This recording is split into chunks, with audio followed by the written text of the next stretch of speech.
Hello भाई नमस्कार। ମୁଁ ହଉଛି ଟିକେ ଆପଣଙ୍କ ପାଖକୁ ନେଇ ଆସିଛି ଆଉ ଏକ ସୁନ୍ଦର କବିତା ଯାହାକି ମୋତେ ପଢ଼ଉଥିବା ମୋ ଶିକ୍ଷକଙ୍କ ଉପରେ ମୁଁ ଲେଖିଛି। ଆପଣମାନଙ୍କୁ ଯଦି ଭଲ ଲାଗିବ ଲାଇକ୍ ଟିକେ ନିଶ୍ଚୟ କରିବେ। ଶିକ୍ଷକ ନୁହନ୍ତି କଠୋର ନିଷ୍ଠୁର, ଶିକ୍ଷକ ପ୍ରୀତିର ସାଗର। ଶିକ୍ଷକ ନୁହନ୍ତି କଠୋର ନିଷ୍ଠୁର, ଶିକ୍ଷକ ପ୍ରୀତିର ସାଗର। ପ୍ରୀତିରେ ପ୍ରତିମା ଭରି ରହିଥାଏ ସିଏ ତ ଆମର ଠାକୁର। ଆପଣମାନେ ଜାଣିଥିବେ ଶିକ୍ଷକ କଠୋର ନୁହନ୍ତି କି ନିଷ୍ଠୁର ନୁହନ୍ତି। ଆମକୁ ଅବଶ୍ୟ ବାଡ଼ାନ୍ତି କ'ଣ ପାଇଁ? ଆମେ ପାଠ ପଢ଼ୁନା ବୋଲି ଆମକୁ ବାଡ଼ାନ୍ତି, ତା ବୋଲି ସେ କ'ଣ କଠୋର ନିଷ୍ଠୁର? ଆମ ଭଲ ପାଇଁ ତ ବାଡ଼ାନ୍ତି ନା। ଆମର ତ ଦ୍ୱିତୀୟ ଭଗବାନ କହିଲେ, ଆମର ତ ପ୍ରଥମ ଭଗବାନ ହେଉଛନ୍ତି ବାପା ମା', ଦ୍ୱିତୀୟ ଭଗବାନ ହେଉଛି ଭଗବାନ, ତୃତୀୟ ଭଗବାନ କହିଲେ ଶିକ୍ଷକ। ଆମେ ଶିକ୍ଷକଙ୍କୁ କ'ଣ କଠୋର ନିଷ୍ଠୁର କହିପାରିବା? ପ୍ରୀତିରେ ପ୍ରତିମା ଭରି ରହିଥାଏ ସିଏ ତ ଆମର ଠାକୁର। ସିଏ ଆମକୁ ବି ଆମେ ଯଦି ପାଠ କରି ଯଦି ଦେଖାଉ, ସିଏ ତ ଆମକୁ ସ୍ନେହ କରନ୍ତି, ଆଦର କରନ୍ତି ନା। ପ୍ରୀତିରେ ପ୍ରତିମା ଭରି ରହିଲା, ଆଉ ସିଏ ବି ତ ଆମ ଠାକୁର ହେଲେ ନା। ଯେହେତୁ ଆମକୁ ସେ ଶିକ୍ଷିତ କରି ମଣିଷ କରୁଛନ୍ତି, ଆମ ଜୀବନକୁ ସେ ଗଢ଼ି ଦେଉଛନ୍ତି, ସିଏ ତ ଆମର ଭଗବାନ ନା। ଆମେ ଭଲ ପଢ଼ିବା ପାଇଁ କରନ୍ତି ସେ କେତେ ଚେଷ୍ଟା, ମନରେ ରଖନ୍ତି ସେ କେତେ ନିଷ୍ଠା।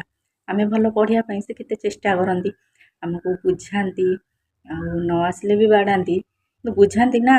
ଆମ ଚେଷ୍ଟା କରନ୍ତି, ଆମ ପାଇଁ ସେ କେତେ ନିଷ୍ଠା ରଖନ୍ତି। ପିଲାକୁ କେମିତି ମୁଁ ପାଠ ପଢ଼େଇକିନି କେମିତି ମୁଁ ଟପର୍ କରିବି, କେମିତି ତା ନିଜ ଗୋଡ଼ରେ ଠିଆ ହେବ। କାଲି ସକାଳେ ସେ ନିଜେ କ'ଣ କଲେ, ମୋ ନାଁଟି ତ ନିଶ୍ଚୟ ନେବ ନା। କାରଣ ମୋ ଶିକ୍ଷକ ମୋତେ ଏମିତି ଗାଇଡ଼ କରି ପଢ଼ଉଥିଲେ ବୋଲି ଆଜି ମୁଁ ମଣିଷ ପରି ମଣିଷଟିଏ ହୋଇସାରିଛି। ସବୁବେଳେ କହନ୍ତି ସେ ପଢ଼ିଲେ ତୁମେ ଭଲ ପାଠ, ସୁଖମୟ ହେବ ତୁମର ଚଲା ବାଟ। ଆମକୁ ସବୁବେଳେ ବୁଝାନ୍ତି ତୁମେ ଭଲ ପାଠ ପଢ଼ି ମଣିଷ ହୁଅ, ଦେଖିବ ତୁମ ଚଲାପଥରେ ଗୋଟେ ବି ଘଣ୍ଟା ରହିବନି, ତୁମେ ନିଜେ ହିଁ ଖୁସିରେ ରହିବ। ତୁମେ ସିନା ପାଠ ପଢ଼ି ନିଜ ଗୋଡ଼ରେ ନିଜେ ଠିଆ ହେଇ ଇନକମ୍ କଲେ ସିନା ତୁମେ ଖୁସିରେ ରହିବ। ସେଇଟା ଆମକୁ ସବୁବେଳେ ବୁଝେଇଥାନ୍ତି।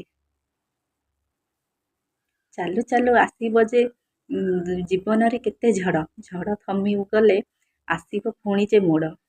ଚାଲୁ ଚାଲୁ ତ ଜୀବନରେ ବହୁତ ଦୁଃଖ ଧନ୍ଦା ଝଡ଼ ଆମକୁ ସାମ୍ନା କରିବାକୁ ପଡ଼େ, କିନ୍ତୁ ସବୁବେଳେ ତ ସେ ଝଡ଼ ଆମ ଜୀବନରେ ଆସିବନି ନା।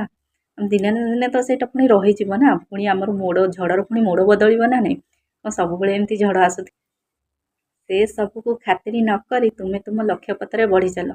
ଝଡ଼କୁ କ'ଣ ପାଇଁ ଆମେ ଡରିବା? ଆମେ ଆମ ସାମ୍ନାରେ ଆମ ଲକ୍ଷ୍ୟ ପଥକୁ ରଖିବା। ଆମେ କେମିତି ଆମେ ପଢ଼ିକିନି ନିଜ ଗୋଡ଼ରେ ଠିଆ ହେଇ ଆମେ ମଣିଷ ହେବା। ଜଣେ ନିଜ ମନରେ ଯଦି ତା'ର ଲକ୍ଷ୍ୟ ପଥ ଯଦି ରଖିଥାଏ ନା, ମୁଁ ଆଜି ଏଇଆ କରିବି, ସେ ଯେତେ କଷ୍ଟ ହେଉ ଯେତେ କଠିନ ହେଉ ନା କାହିଁକି, ସେଇଟା ନିଶ୍ଚୟ କରିକିନି ଦେଖାଏ। ସେଇଟା ଆପଣମାନେ ତ ନିଶ୍ଚୟ ଜାଣିଥିବେ, ଚେଷ୍ଟାର ଫଳ ଭଗବାନ ନିଶ୍ଚୟ ଦେଇଥାନ୍ତି। ଏମିତି କହି ସେ ଆମକୁ ଦିଅନ୍ତି ପ୍ରେରଣା, ମନରେ ତାଙ୍କର ନଥାଏ କିଛି ଯେ ଛଳନା। ସେ ଏମିତି କହି ଆମକୁ ପ୍ରେରଣା ଦିଅନ୍ତି, ବଟ୍ ବୁଝାନ୍ତି ହେଲା।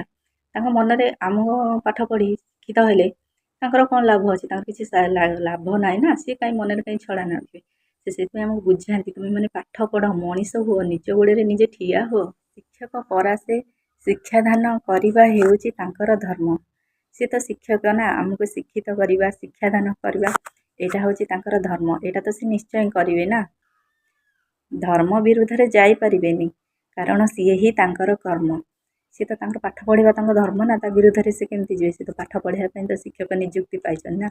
ସେ ତ ଆମକୁ ପଢ଼େଇବେ ନା, ସେଇଟା ହିଁ ତାଙ୍କର କର୍ମ। ସେ ତାଙ୍କ କର୍ମ ହିଁ କରିଚାଲିବେ।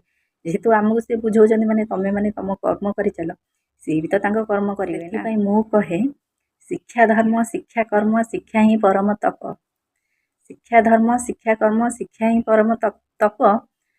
ଶିକ୍ଷାରେ ଶିଶୁ ଶିକ୍ଷିତ ହୁଅନ୍ତି, ମନରେ ନଥାଏ କିଛି ଅନୁତାପ।